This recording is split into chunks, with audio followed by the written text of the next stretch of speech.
وبه نستعين على أمور الدنيا والدين ولا حول ولا قوة إلا بالله العلي العظيم. Pada seluruh jamaah yang saya hormati, pertama-tama mari kita panjatkan puji syukur kita kehadirat Allah Subhanahu wa taala. Alhamdulillah pada malam hari ini kita bisa berkumpul di tempat yang biasa. Semoga pertemuan kita membawakan keberkahan dan kemanfaatan. Amin.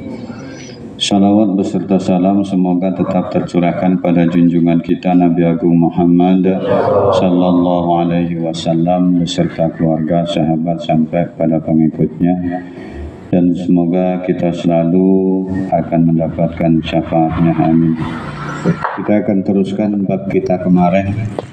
Kita sudah membahas kemarin masalah mandi hadas besar dengan dua poin. Yang tiga enggak kita jelaskan karena tiga itu terletak kepada seorang perempuan, yaitu dia pada saat melahirkan, pada saat nifas, atau dia pada saat halangan. Maka kita enggak akan jelaskan.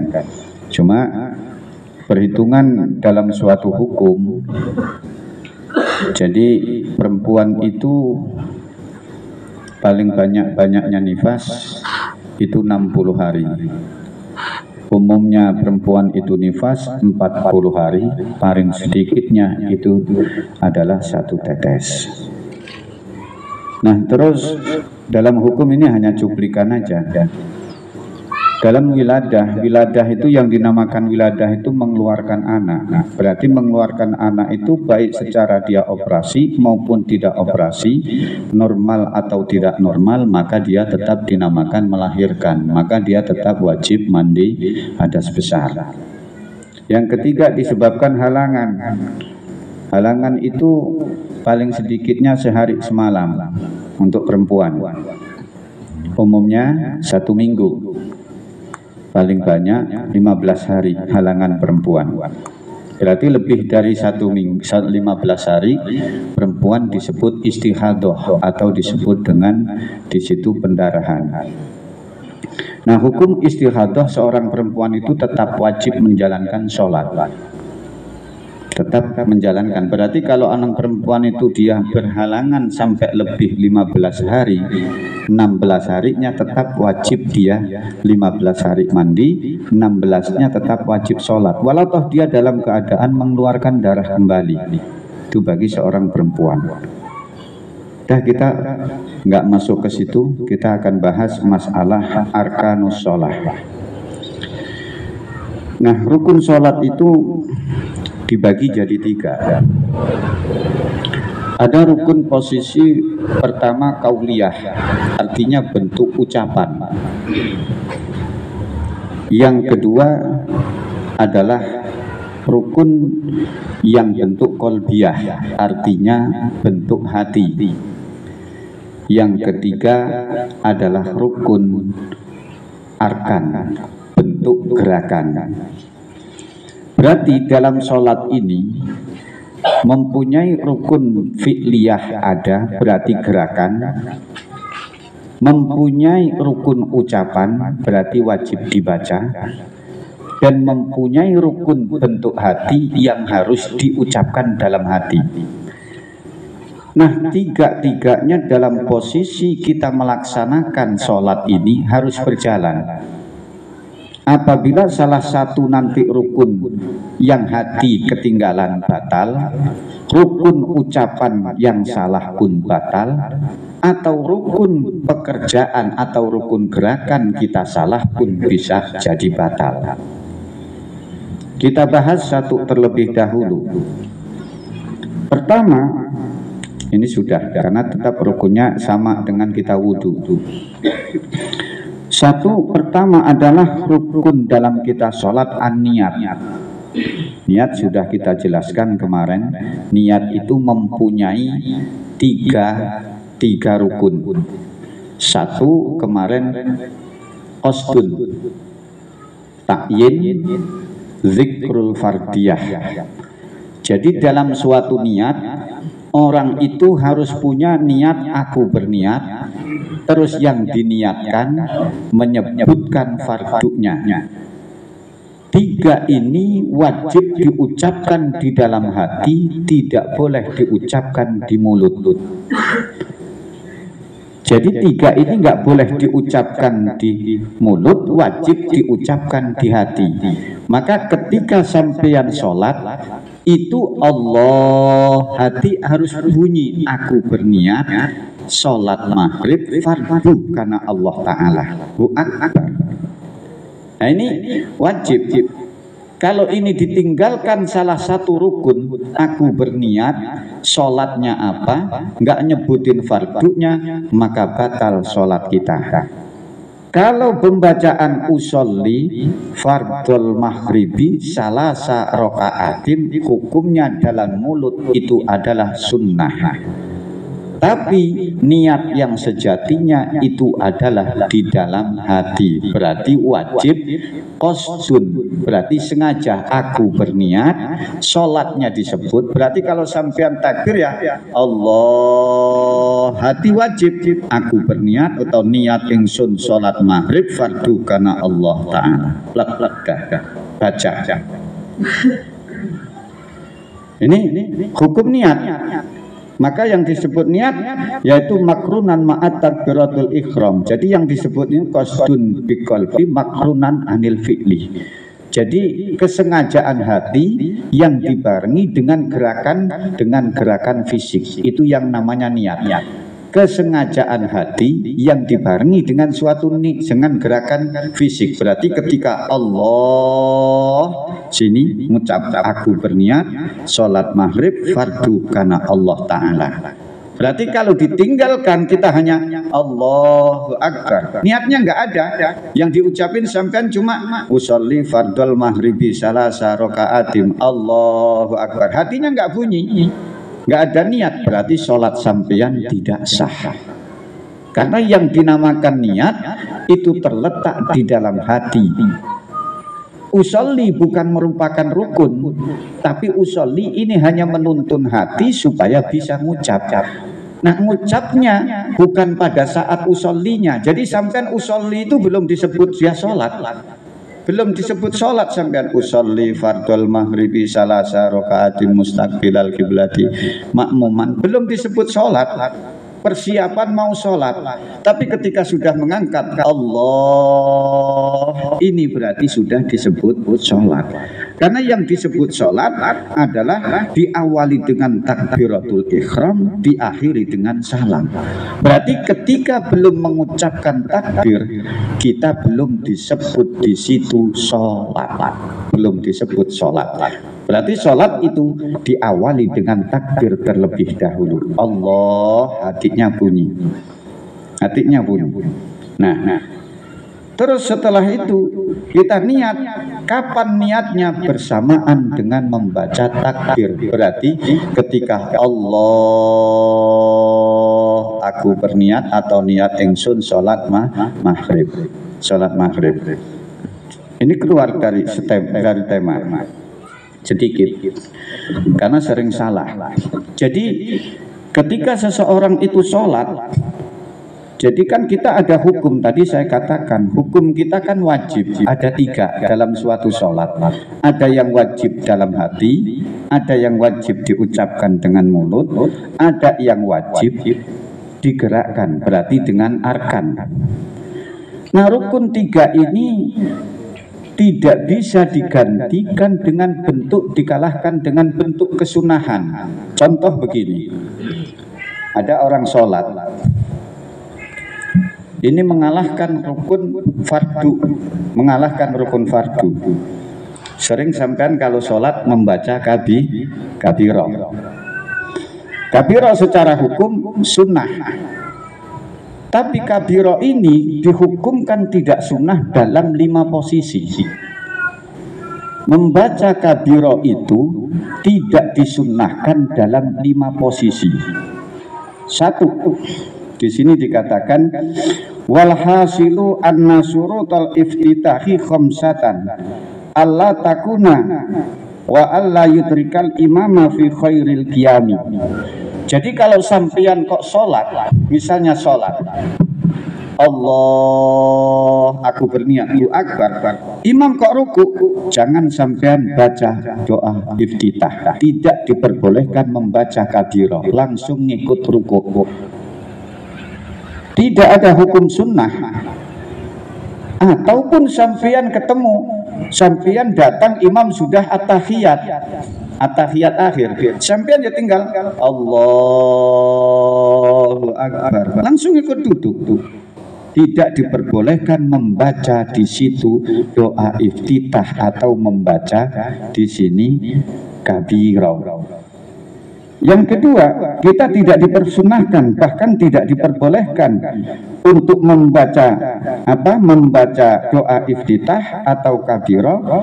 Yang kedua, yaitu pada posisi kita wala yasru fi ta'awudi wala yakhafu fawta fi fawqati. Atau kita sudah ketelanjur, bahasanya kita ketelanjur gini, sampean Allahu Akbar. Di sini dikatakan kita sudah ketelanjur dalam pembacaan surat Al-Fatihah, walau mim ba'dihi. Sampean Allahu Akbar, Bismillahirrahmanirrahim, kabirah, tidak diperbolehkan. Karena bismillah tersebut sudah merupakan salah satu ayat daripada Al-Fatihah, maka tidak boleh memperhentikan, maka tidak diperbolehkan membaca kabirah diawali dengan bismillah. Karena nanti ada dua konsep, apakah dia membaca bismillah tadi sebagai awalan membaca Fatihah, apa baca bismillah memang dia mengawali daripada kabirah. Maka hukum di sini ketika sudah membaca bismillah, karena bismillah itu sudah dari ayat daripada Al-Fatihah, orang tidak boleh kembali membaca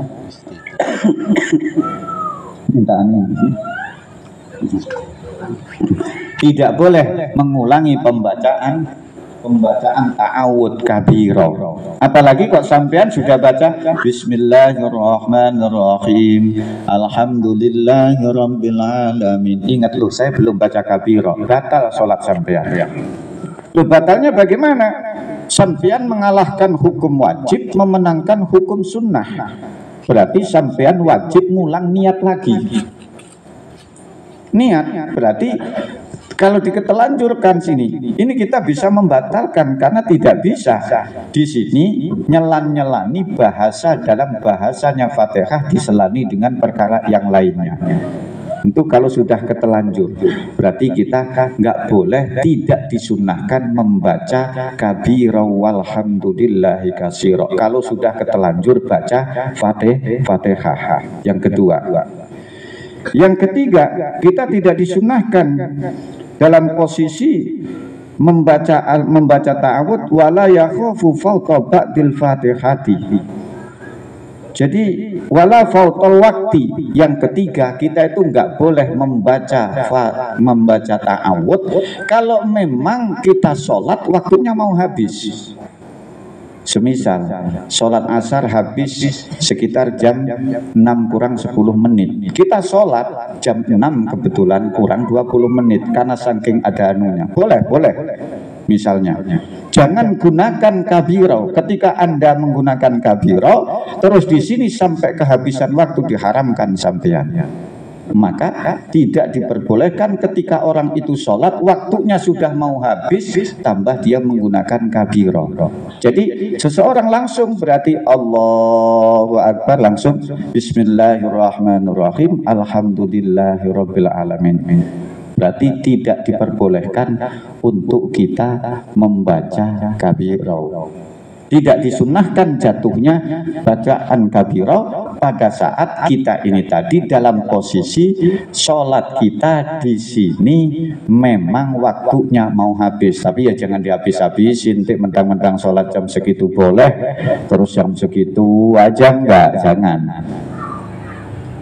Jadi enggak boleh. Terus yang ketiga, yang keempat, tidak diperbolehkan kita ini membaca kabirah dalam posisi wala yakhafu fawta ba'dal fatihati hal ma'mum. Jadi kalau sampeyan itu baca kabirau, ini bukan kita makmum yang muafik, artinya makmum yang di sini, makmum yang di sini dihukumkan muafik, kita tidak boleh. Kok seumpama pada sholat kita ini sholat, yakin kita baca kabirau ini tadi, kita masih mampu untuk bisa menemukan bacaan Fatihah lagi. Misalnya saya bermakmum sama sampean, saya baca kabirau, tapi saya masih bisa membaca Fatihah nanti. Artinya kan setiap makmum itu pun tetap wajib baca Fatihah. Maka ketika makmum itu selain makmum masbuk loh, makmum muafik, berarti makmum yang menemukan takbiratul imam itu tetap wajib membaca Fatihah.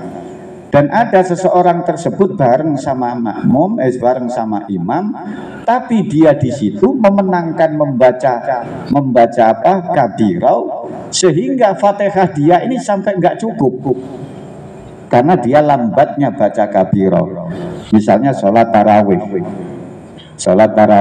imamnya bismillahirrahmanirrahim alhamdulillahirabbil alamin sampeyan kabira walhamdulillah, ya imamnya qul huwallahu ahad, sampeyan entek belum selesai baca Fatihah. Maka orang yang seperti itu apabila bacaannya lambat sehingga dia tidak selesai nanti membaca Fatihah, maka makmum yang seperti itu tidak diperbolehkan, tidak disunnahkan membaca kabirau. Berarti boleh, tetapi tidak boleh mendahului bacaan Fatihahnya imam. Misal saya bermakmum sama sampeyan, imam Allahu Akbar, imam masih baca kabirah, sampeyan terus baca alhamdulillahirabbil alamin, tidak diperbolehkan, membatalkan. Imamnya sempat baca kabirah, sampeyan nggak baca kabirah, terus sampeyan langsung mendahului Fatihah. Loh, kalau sekarang kalau sholat zuhur sama asar gimana? Kita nggak tahu kan? Nah, kita nggak tahu. Maka dalam posisi kita dalam sholat zuhur dan asar, ya gampang kita berarti. Kan bahasanya kita ini sama-sama baca Fatihah, yang tidak diperbolehkan kan kabirohnya. Berarti kita yang penting membaca Fatihahnya. Kalau memang imamnya cepat, pada saat kita sholat zuhur sama asar, imam membaca Fatihah kan disirikan pelan. Berarti kita baca kabiroh ini sudah sering kita ketinggalan, maka kita tidak diperbolehkan juga membaca kabiroh. Silahkan baca langsung Fatihah. Yang kelima, kita tidak disunnahkan membaca kabirah pada sholat di sini, wala ayyasola bijanazati, nggak untuk sholat jenazah ngangge kabirah itu kacau ini mah tambahan. Usolli sunnatan ala usolli ala hadal mayyiti arba'at takbirati fardu kifayatin, langsung Allahu Akbar kabira walhamdulillah, batal. Berarti sholat mayat nggak boleh baca kabirah. Selain itu diperbolehkan. Jadi kabirah bisa dibaca dan juga tidak bisa dibaca. Maka tidak bisa dibaca tadi disebabkan 5 perkara. Satu, tadi memang sudah ketelanjur kita membaca Fatihah, tidak usah kita ngulangi kabirah, langsung teruskan Fatihah kita. Itu baik sholat sendiri loh kita. Sholat sendiri kita tetap silahkan teruskan saja, gak usah baleni kabirau lagi. Kadang kita baleni justru di sini kita yang menyebabkan hukum salah. Terus rukun yang kedua adalah yaitu al-qiyam, berdiri. Jadi berdiri ini kita nggak akan bahas. Berdiri yang penting ya udah tegak kita, tegak bagi orang yang nggak mampu boleh untuk duduk. Makanya sholat itu sesungguhnya tidak ada dalam posisi sholat sholat itu dikodok itu sebetulnya hukum itu nggak ada. Karena begitu saking fardunya nggak kuat berdiri suruh duduk, nggak kuat duduk suruh tidur, nggak kuat itu berlentang kita. Jadi nggak kuat berdiri kodok aja lah, dosa. Berarti nggak ada. boleh mengkodok hanya hukum dua, kalau memang kita lupa ataupun kita di sini tertidur. Kemarin sudah. Berarti kalau selain itu, pokoknya akal kita masih sehat, kita boleh tetap wajib untuk sholat. Ya berarti kalau akal kita sudah nggak sehat, berarti kita nggak boleh untuk sholat. Nggak usah sholat. Berarti kalau pengen kita nggak usah sholat, gampang.